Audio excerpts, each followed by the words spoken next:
Prime Minister Narendra Modi has just shared his vision of a new India at the United Nations General Assembly. The Prime Minister asserted in a 15-minute speech to the General Assembly that various welfare schemes initiated under his leadership and by his government have given the world a new hope for a better tomorrow. And the Prime Minister also shared that India was one of the leading nations in the fight against climate change.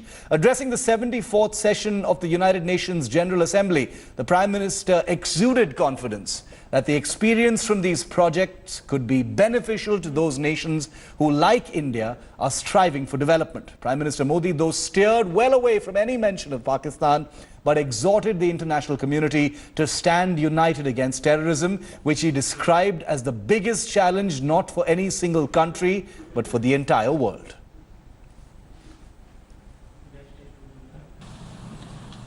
ये अवसर इसलिए भी विशेष है क्योंकि इस वर्ष पूरा विश्व महात्मा गांधी की 150वीं जयंती मना रहा है। सत्य और अहिंसा का उनका संदेश विश्व की शांति, प्रगति और विकास के लिए आज भी प्रासंगिक है। अध्यक्ष महोदय, मैंने यहां आते वक्त संयुक्त राष्ट्र की इमारत की दीवार पर पढ़ा, नो मोर सिंगल यूज प्लास्टिक। मुझे इस सभा को बताते हुए खुशी हो रही है कि आज जब मैं आपको संबोधित कर रहा हूं, तब इस वक्त आज भी हम पूरे भारत को सिंगल यूज प्लास्टिक से मुक्त करने के लिए एक बड़ा अभियान चला रहे हैं। हमारी प्रेरणा है सबका साथ, सबका विकास, सबका विश्वास। और ये सिर्फ भारत की सीमाओं में सीमित नहीं है। हमारा परिश्रम न तो दया भाव है और न ही दिखावा, ये सिर्फ और सिर्फ कर्तव्य भाव से प्रेरित है। हमारे प्रयास 130 करोड़ भारतीयों को केंद्र में रखकर हो रहे हैं, लेकिन ये प्रयास जिन सपनों के लिए हो रहे हैं, वो सारे विश्व के हैं, हर देश के हैं, हर समाज के हैं। प्रयास हमारे हैं, परिणाम सभी के लिए है, सारे संसार के लिए है। मेरा ये विश्वास दिनों दिन तब और भी दृढ़ हो जाता है जब मैं उन देशों के बारे में सोचता हूं जो विकास की यात्रा में भारत की तरह ही अपने अपने स्तर पर प्रयास कर रहे हैं। आज से 3000 वर्ष पूर्व भारत के महान कवि कणियन पुंगुन ड्रनार, उन्होंने विश्व की प्राचीनतम भाषा तमिल में कहा था, यादम उरे यावरुम केडीर, यानी हम सभी स्थानों के लिए अपनेपन का भाव रखते हैं और सभी लोग हमारे अपने हैं। और ये 3000 साल पहले की बात कर रहा हूं।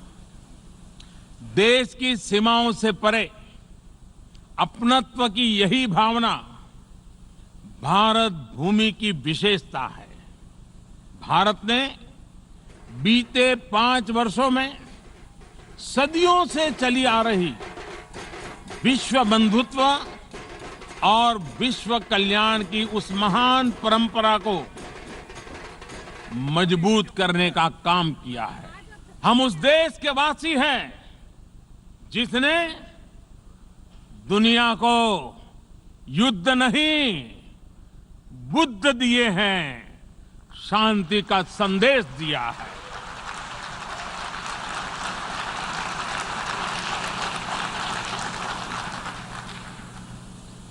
और इसलिए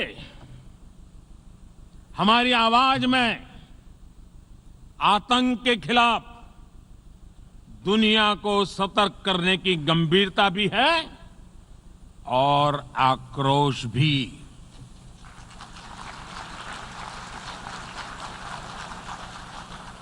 हम मानते हैं कि ये किसी एक देश की नहीं बल्कि पूरी दुनिया की और मानवता की सबसे बड़ी चुनौतियों में से एक है। आतंक के नाम पर बटी हुई दुनिया उन सिद्धांतों को ठेस पहुंचाती है जिनके आधार पर यूएन का जन्म हुआ है, और इसलिए मानवता की खातिर आतंक के खिलाफ पूरे विश्व का एकमत होना, एकजुट होना मैं अनिवार्य समझता हूं। जब एक विकासशील देश दुनिया का सबसे बड़ा स्वच्छता अभियान सफलतापूर्वक संपन्न करता है, सिर्फ 5 साल में 11 करोड़ से ज्यादा शौचालय बनाकर अपने देशवासियों को देता है, तो उसके साथ बनी व्यवस्थाएं पूरी दुनिया को एक प्रेरक संदेश देती है। जब एक विकासशील देश दुनिया की सबसे बड़ी हेल्थ एश्योरेंस स्कीम सफलतापूर्वक चलाता है, 50 करोड़ लोगों को हर साल 5 लाख रुपए तक के मुफ्त इलाज की सुविधा देता है, तो उसके साथ बनी संवेदनशील व्यवस्था पूरी दुनिया को एक नया मार्ग दिखाती है।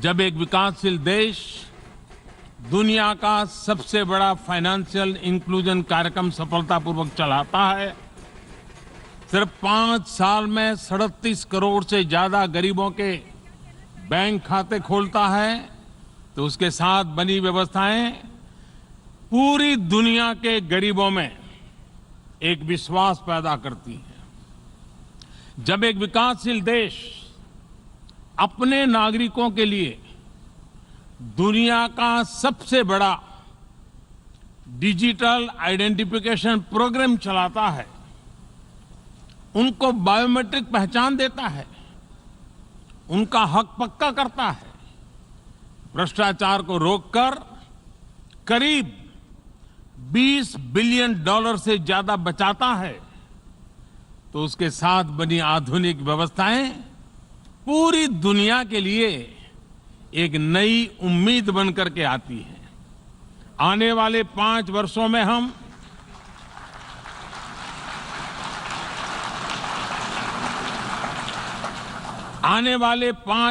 में हम जल संरक्षण को बढ़ावा देने के साथ ही 15 करोड़ घरों को पानी की सप्लाई से जोड़ने वाले हैं। आने वाले 5 वर्षों में हम अपने दूर दराज के गांवों में 1.25 लाख किलोमीटर से ज्यादा नई सड़कें बनाने जा रहे हैं। वर्ष 2022 जब भारत अपनी स्वतंत्रता के 75 वर्ष का पर्व मनाएगा, तब तक हम गरीबों के लिए 2 करोड़ और घरों का निर्माण करने वाले हैं। With me is Mr. Arun Puri, the Editor-in-Chief, Chairman and Managing Director of the India Today Group. Sir, you were inside, you heard the Prime Minister. What, according to you, was the key takeaway, sir? Well, firstly, it was a very appropriate and relevant speech for the United Nations. He came across as an internationalist, that India is someone who is always believed in multilateralism. He connected it also with the old civilization of India. Also, he was very cleverly connected all the schemes which he's done in India, which is the Ayushman Bharat and affordable housing, Jan Dhan Yojana of opening bank accounts, into the fact that this is also a way of showing the world of how developing countries should handle these issues, which I thought was very interesting for a direction to take. He also talked about the fact that India is an old civilization, who's always believed in peace and harmony. He said he's given in the world, India has always given the world Buddh, not Yudh, wisdom and not war, which was also very appropriate. So I thought it was a very masterful performance. It got lots of applause in the right places. And regarding climate change, he said although India was one of the lowest carbon emission countries, but it was leading the fight against climate change. So again, an international view. So he raised the whole level of India in terms of being a person who leads in international affairs. And no talk about any, Kashmir or Pakistan, where he talked about terrorism, which again he's on the front foot with fighting terrorism. So it was a wonderful performance. And that was actually very well done in terms of not talking about Pakistan at such a big forum. Otherwise, that would have given a state sponsor of terror perhaps some relevance, sir? Well, I think he took the higher moral ground. He just talked about terrorism as a world threat. And whoever the people who are promoting terrorism are the ones who people will know who it is. So he didn't name anybody. You were also there at the Bloomberg summit. The Prime Minister addressed industry CEOs there. Was he able to put across the India story there? Oh yes, he's his speeches are very targeted to the audiences. So the whole speech was targeted towards come to India. And India is the future. India is a market. It's got demand. It's got demography. It's got democracy. It's got law and order in terms of the rule of law, independent judiciary. So it was a very targeted pitch, and I think the audience there, which was a very high-powered audience, was extremely impressed by his talk. So, and that was a packed to capacity venue. But in your appreciation, would they be more inclined to now invest in India? Because that is what the Prime Minister's goal appears to be, come to India, invest in India. He also said that to the CEOs when he met them one-on-one later, sir. Well, I think that considering what's happening in China, and especially people are looking at alternatives, so India is an obvious choice. I think the real issues in India is, once they come to India, is that how do they deal with the rest of the bureaucracy and the rules and regulations. Those are the things which the Modi government has to work in streamlining, so that they get not only do they come to India, they get a very welcome mat there when they come to India, and ease of operations. And that is something which will be very critical in terms of investment flowing into our country ultimately. At the United Nations General Assembly, and if I could once again come back here, any lessons that the world can actually implement, learn from India and implement, because he spoke of Ayushman Bharat, the biggest health insurance scheme, or Swachh Bharat, for which he got the Bill and Melinda Gates award for cleanliness in India, sir. Well, I think that there's no doubt about that. Prime Minister Modi has been an environmental warrior, in fact. The great change which he's brought about in India, open defecation free, the Swachh Bharat Abhiyan, is a fantastic movement which has succeeded in India, and I think that's a great example to set for the rest of the world, that a leader can inspire the country towards a certain kind of behavior.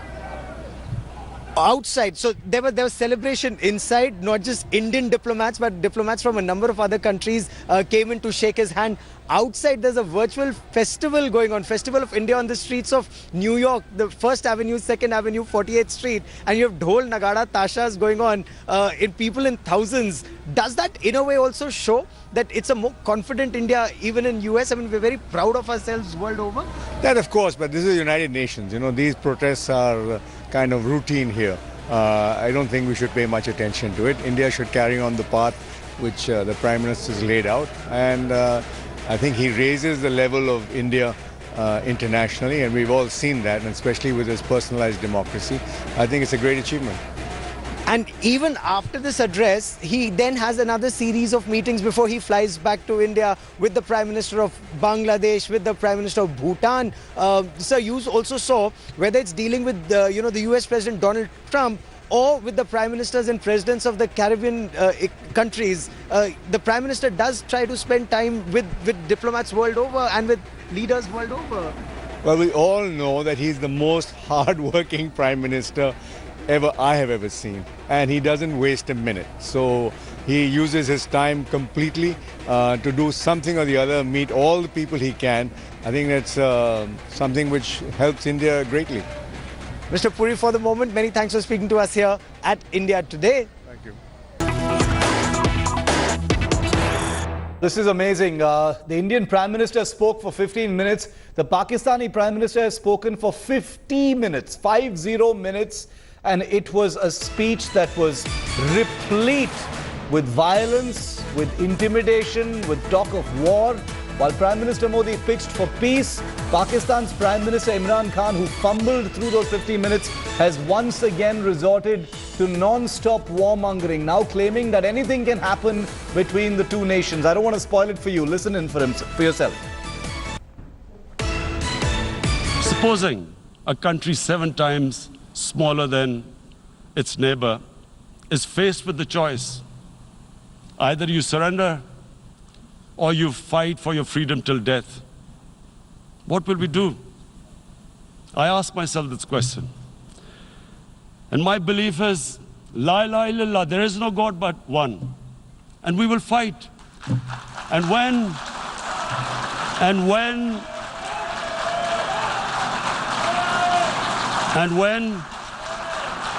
when a nuclear armed country fights to the end, it will have consequences far beyond the borders. It will have consequences for the world, which is why I repeat I'm here.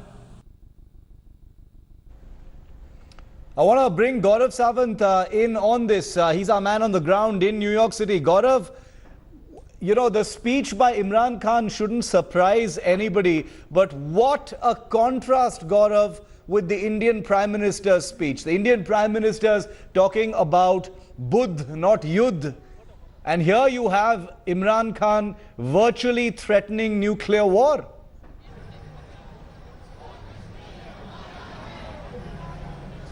And that's the contrast between a world leader and a very tiny man who's been upgraded to an office in Pakistan. That's the difference between Imran Khan and Prime Minister Narendra Modi. As you very rightly pointed out, Prime Minister Narendra Modi was talking about Buddh, or Bhagwan Gautam Buddha's teachings of peace and non-violence. And on the other hand, you have Pakistan's Prime Minister Imran Khan threatening this place with a nuclear war, invoking his God for all of this.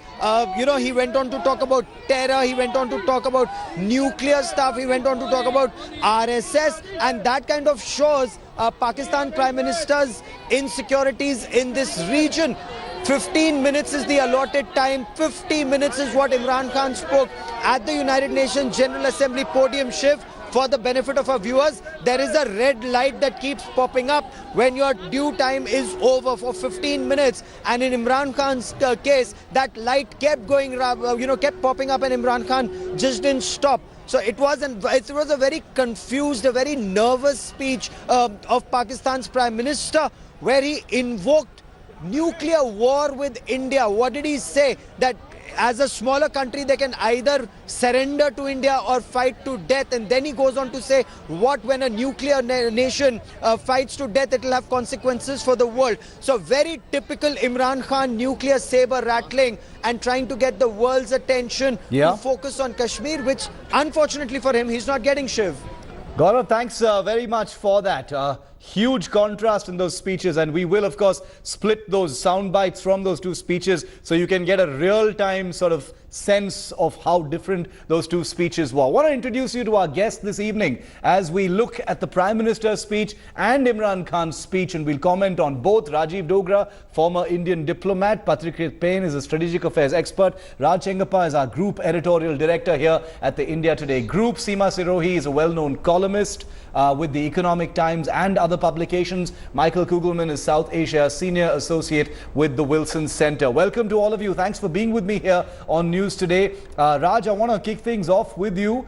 You've heard some bits, I presume, from Imran Khan's speech as well. The contrast is so in your face. We were doing a sort of word count of some of the big catchphrases and buzzwords used by Imran Khan. He's used Islamophobia about 40 times. He's used nuclear war about 14 times. He's mentioned Prophet. He's talked about RSS, Modi. A largely negative speech. What are you making of the contrast, Raj?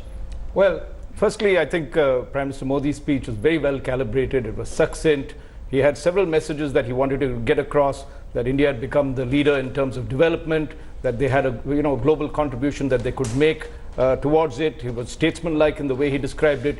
Even when he talked of India being a peace-loving nation, dispelled any notion of war, as rightly put. He said, we are Buddh, not youth. And he also talked of the need for various key issues that the world faces, whether it's poverty, climate change. He talked of the way India has dealt with a lot of these issues and came across as a very self-assured leader, calm, composed, and to the point. In contrast, I thought Mr. Imran Khan of Pakistan vented his frustrations. He played every single card that was inciting right across the world, whether it was the Muslim card that he raised, whether it was the nuclear card that he raised, whether it was the Kashmir card. It was all designed to sort of convince the world that India was the big bad wolf out there. In contrast, I found, if you looked at Mr. Modi, there was sanity in what he spoke. Now, here I think we have an issue that we need to deal with, because Imran Khan I've never seen a Pakistan leader raise it to the kind of level that has happened. We've heard Nawaz Sharif in the past, we've heard General Musharraf, we've heard all of them. He has raised it to a new pitch when he talks of nuclear war. He is trying to frighten the world to come and interfere with Kashmir. And he sort of makes all the excuses that could happen, because he knows very well. He's talking about stirring trouble in Kashmir and in India. And he says, don't blame me. That's going to, that's because the way people have been repressed in Kashmir. So I think this is going to be a long battle. From what we can see, there are two levels of speeches. One, which Prime Minister Modi conveyed very clearly where India stands on it, the kind of sobriety, yes, the kind of this thing. And you can see what is going to happen. This is going to be a long haul. We are not going to see the end of this, let's put it this way. This is Imran Khan venting his frustration at the UN General Assembly, thinking this is the world stage and let's get all the attention that is there. And he's going to follow it up with a lot of other steps. So India needs to also now begin to prepare for this as we deal with Kashmir in the months ahead. Absolutely. India will have to prepare to deal with this sort of thing in the months and weeks ahead. And, we're very reluctant to hyphenate anything here as far as Pakistan is concerned. And the media has constantly blamed, justifiably so, for putting India and Pakistan together and hyphenating it forcibly in so many ways. But the Prime Minister of India's speech, Seema Sirohi, I want to bring you in. The Prime Minister of India didn't mention Pakistan, did mention terror. Kashmir, of course, didn't find a mention whatsoever, emphasizing that this is strictly an Indian matter. But that contrast, once again, I want to bring you in, Seema, on what you thought of a contrast. There's no real comparing the two speeches. One was just 15 minutes. The other was 50 minutes of almost non-stop vitriol. What did you think, Seema? I thought, Imran Khan was out of control. I mean, he has been saying the same things for the last 1 month. All the appearances he has made in New York, he's made the same points. The problem is, he's not getting traction. No world leader is willing to come beside him. Yeah. Except for the Turkish president, nobody has actually said anything publicly. And from what I hear from my sources, President Trump is getting, he's getting very concerned about all this nuclear talk that he keeps doing, the threat of nuclear war. The Americans get very concerned about something like that. And Imran Khan has raised it in every public appearance. This has grated on the Americans. That's why you saw the statement yesterday from Ambassador Alice Wells that Pakistan needs to tone down their rhetoric. It was a very direct intervention from the State Department, and the Pakistanis would do well to take notice. Another thing she said that was significant from my point of view was she talked about the Uyghurs in China, and that Pakistan has said nothing about that while talking a whole lot about Kashmir. Okay. So the contradictions in Pakistan's position are very clear. The world community is concerned with this nuclear saber rattling. Okay, so lots of saber rattling, lots of contradictions. Many of those frustrations also pretty representative in the subject matter of Prime Minister Imran Khan's speech, as well as the way in which he delivered it. Like Seema said, he was out of control. Many reactions coming in saying that this was an over-the-top speech by the Prime Minister of Pakistan. Michael Kugelman, I'd like to come to you. I was looking at a couple of your tweets just now where you were assessing the two speeches by the Indian Prime Minister and the Pakistani Prime Minister. What did you think? What did you think of the two speeches, Michael?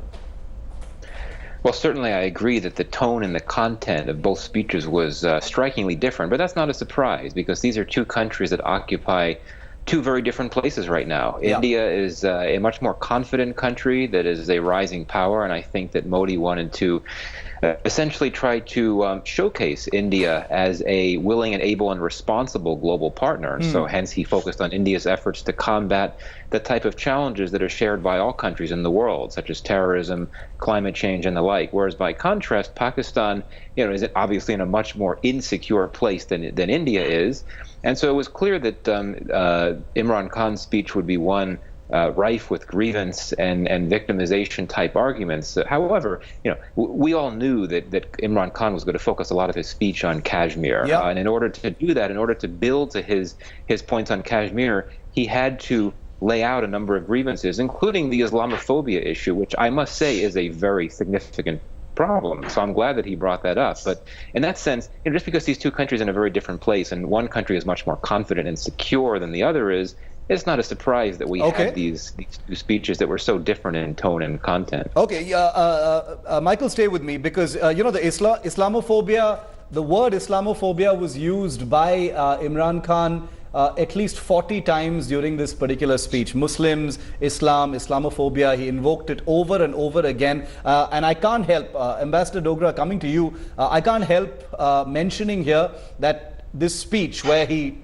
waxes eloquent about Islamophobia comes just a few hours after Imran Khan and Pakistan were embarrassed quite publicly by the United States when they asked Pakistan why it continues to talk about Muslims in Kashmir when it has nothing to say about the Uyghur Muslims of China. Having said that, what would you say was the big contrast between these two speeches, Ambassador Dogra? Well, the contrast was really... It's big, I know. Sublime to ridiculous. Yeah. But, if it was just a debate, which you forgot after half an hour, then we should not be concerned. Yeah. But as Raj said very correctly, and Seema also carried on the same argument, that is it just a one-off or is it a longer-term trend? Yes. I think anyone who has heard Imran Khan or even snatches of it should be extremely worried because he's not just brought it down to a new and impossible low. The fact is that since UN was set up in 1945, no one has used the nuclear word in such a casual manner as Imran Khan has done and in such a threatening manner. No one has used the forum of UN, especially these annual debates, to take the focus away from peace and development. Imran Khan has broken all the rules. Yahya Khan, Musharraf, Bhutto and so on were also angry presidents and prime ministers. But they never went personal, as Imran Khan has gone personal against Prime Minister Modi. I think that is beyond just being regrettable. Absolutely. We have to be worried because at the same time as Imran Khan was in New York, there were a number of drones which are flying across to Punjab. So Yep. they have a game plan ready, not just through drones, but And also he boats. practically threatened that here as well when he talked about more Pulwamas happening. Patikrit, surely India would have expected this kind of a speech, given that the last few days have an almost running commentary of the sort of breakdown of Imran Khan. He's voiced his frustrations in front of the Pakistani press. He met editors of the New York Times where he said, I don't see what the United Nations General Assembly can really do for Pakistan. In many ways, that frustration had some indicators in this past week. So in many ways, I don't think that the Indian side or the Indian government will be very surprised by this. Perhaps by the tone and tonality and the manner in which Imran Khan went on and on. But overall, India wouldn't be too surprised. Shiv, I think the Indian, the entire entourage was absolutely confident that Pakistan would raise these issues. And in spite of that, they deliberately avoided raising issues of Pakistan in contrast. The reason is very simple. Today, Prime Minister Modi took the entire discourse at UNGA to the next level. And he was talking from a position of strength. He was saying that today's India is not a country which goes and whines about issues in the United Nations Forum. Today's India is the country which has fulfilled many of the sustainable development goals of United Nations and set a template which can be emulated in many of the African countries. Secondly, I think, the one important statement that, Prime Minister made is that from Jan Kalyan to Jag Kalyan, which means whatever India is doing, it is also something which will benefit the world in terms of the template. Third, he mentioned the word akrosh, anguish towards United Nations so far as the track record of United Nations on the issue of fighting terror, which is extremely poor. It has not been able to define what terrorism is.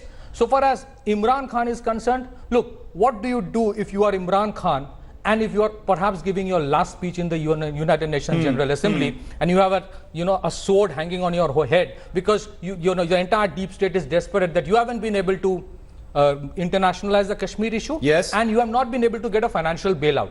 The issue is, what Imran Khan did today is something which is going to have a counterproductive impact on Pakistan, because the world, especially the West, there is a fatigue and there is a frustration and there is concern about anybody raising the nuclear threat beyond a point. They don't take it lightly. Now, I'll give you one statement, Shiv. There was a report which was made in 1999 by the United States called Asia 2025, and there is, it has a comprehensive game plan about how to deal with Pakistani nuclear arsenal if things go awry. What he is trying to do today, they are going to preempt it. United States perhaps is going to preempt it because it can't go on. Any kind of nuclear threat like this beyond a point, it's not that India is going to sit quietly. Mentioned it 14 times in this speech. But fact is, this is something, you play that nuclear blackmail. Today you're trying to do it on India. Tomorrow you will do it on somebody else. And the other issue is, I think India knows today that the world will not take this, very lightly. And at the same time, whatever issues he raised, I think there's no traction. Nobody's going to give too much importance to it. Absolutely. Imran Khan mentioned Islamophobia /Islam/Muslims 71 times, terrorism 28 times, Pakistan and Kashmir 25 times, 9/11 11 times, Afghanistan 6 times, Prophet 11 times, Modi 12 times, RSS 5 times, bloodbath 5 times, curfew 5 times, peace just twice, nuclear war 5 times, Rohingya Muslims once, Pulwama twice, nuclear 6 times. That, in a sense, is what Prime Minister Imran Khan's speech was like. Raj, I want to bring you back in on this because it's not the first time that Imran Khan has threatened nuclear war, but it has startled a lot of people that he has said it so flippantly from this particular podium at the United Nations General Assembly. Shiv, I think it's quite easy to dismiss Imran Khan's 50-minute speech as a kind of a rant, an act of a desperate man trying to save his job. But if you analyze it, there was a lot of stuff that he shouldn't have said, but if you look at it, he's done a couple of things that's there. And we need to look at it very logically, not emotionally or anything, because we have to deal with this issue. One, he sort of presents, as himself as the defender of Islam. So let's not have Islamophobia. Pakistan trying to regain that whole primacy in the Islamic world in it. Two, he then begins to attack India on saying that it is a Hindu nation, fascist nation, and the Muslims. He begins to use the Muslim card. It's going beyond the K card. You have to see the strategy, the way it's moving. So he incites and says there are 200 million Muslims in India, and they will, if 8 million Muslims in Kashmir are being treated in this way, what will happen to these Muslims? So he kind of incites that thing. The third thing he raises is the war. And the Kashmir, in the context of Kashmir, the nuclear war, trying to get the world to sort of, draw attention to the world and say, look, if there's a bloodbath after this, don't blame me. I warned you at this world stage that is there. Now, India has to deal with each of these. Prime Minister Modi correctly did not raise the Kashmir issue. Okay. He did not, he said this is a settled issue. He did not bring Pakistan into it. He talked of global terror, was the statesman on that. But as we progress in the coming months, we have to deal with a couple of issues. One, we saw President Trump say, look, sort it out, boys among. But if the boys don't sort it out among that, and clearly Imran's message is we are not going to sort it out with this by raising the pitch to this kind of level. So you have to look at how you're going to deal with President Trump, because he's saying I'm ready to mediate and wanting to get in. So Imran raises all those red flags to say that. So one, on Kashmir, what is our game plan in terms of ensuring there are no human rights violations? That's going to be very key on dealing with this issue. Two, let's also look at the larger issue that Imran raised and puncture it right there and then. When he talks of 200 million Muslims, let's not forget we have the most peaceful Indian Muslims in the world. We have not got into ISIS, we have not got into any of these things. All through these 70 odd years of independence, we have kept the peace with that. There's been peace and harmony. There have been episodes in the past, there have been problems like any other place, but that has not seen a kind of revolt of Muslims across the country that he keeps talking about. We need to make that very clear to the world, and we need to also argue to the world why we did what we did in Kashmir, because it was Pakistan. I mean, this is ridiculous. The guy who perpetrates, the country that perpetrates terror on us, now tries to portray itself as the saint. We need to expose them. It is Pakistan that has created all that terror. It is Pakistan that is the center of all those attacks that have happened in India. It is Pakistan that is responsible for more than 50,000, 60,000 people that have been killed. We need to expose that very clearly in an organized, sane, sober manner, not in the hysterical fashion that needs to be done. Michael, it's hard to imagine a year in recent memory when India-Pakistan relations, have been so tense and fraught. On the back of what's just happened at the United Nations, what do you see for India-Pakistan relations? Well, you're right. It's been a particularly fraught time, but at least they're not fighting a war against each other as they have multiple times in the past. So keep that in perspective. No, I think clearly this is a relationship that's going to remain locked in tensions for quite some time. And I think that it's at a point where if there's one type of triggering act, say another Pulwama-like attack, that's where you really have to worry that things could really escalate in a hurry, even more so than they did earlier this year when we had what we had. And I think that certainly is cause for concern. But just a point on this discussion, I think it's very important to emphasize that indeed Imran Khan did do what one could consider scaremongering by bringing attention to the fears about nuclear war and all this. But he would not be using rhetoric that strong. He would not have used rhetoric that strong had India not decided to revoke Article 370, because we know that Pakistan considers that move to be a provocative act. So naturally, the Pakistani government is going to come out guns blazing in this type of forum like the UNGA.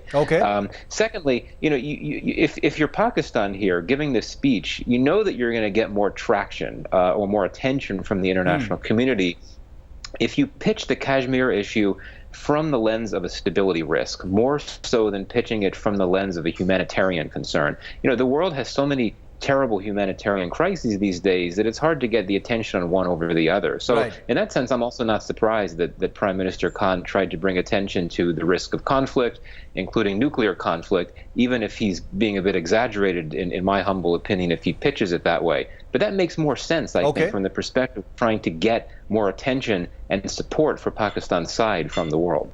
Ambassador Dogra, bringing you in for a final comment before we close the show.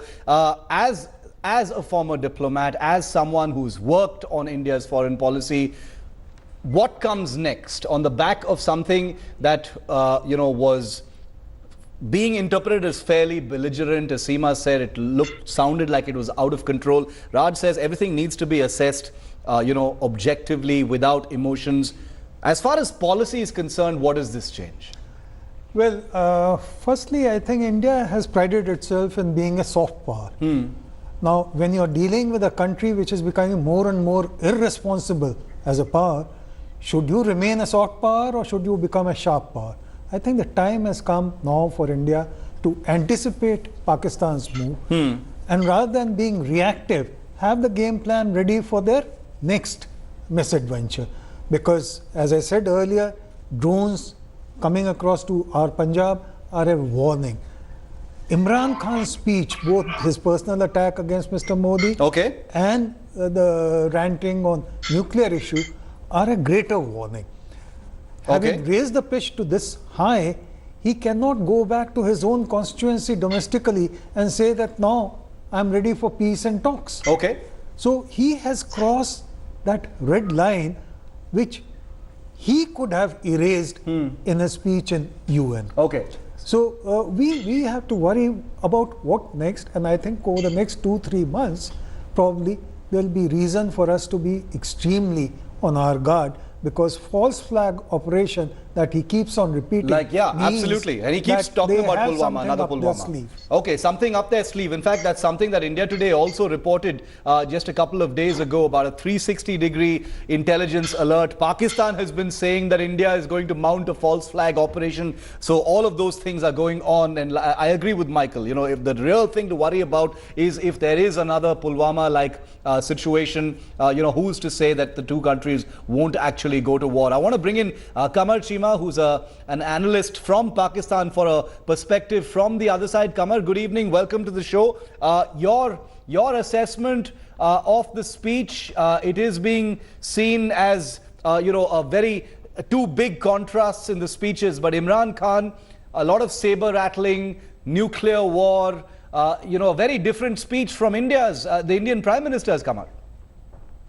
Well, I think, Shiv, no Pakistani politician has ever explained the global community that what is Pakistan's view of the region, how Pakistan views this war against terrorism. Because unfortunately, the Muslim world for quite some time have been apologetic in this war against terrorism. So I think Imran Khan has spoken very vividly, clearly, and outspokenly to the international community about what they have done for winning their own global status, especially targeting United States, and then talking that what is happening in South Asia. And I think Prime Minister Imran Khan has exposed disfigured Indian democracy, that how it is damaging peace in South Asia. And I think India has been caught off guard that Prime Minister Imran Khan would not have spoken global issues and on such kind of regional issues. And the only Pakistani Prime Minister who spoke about RSS, the past of Prime Minister Modi, and unfortunately, we should have not spoken on this had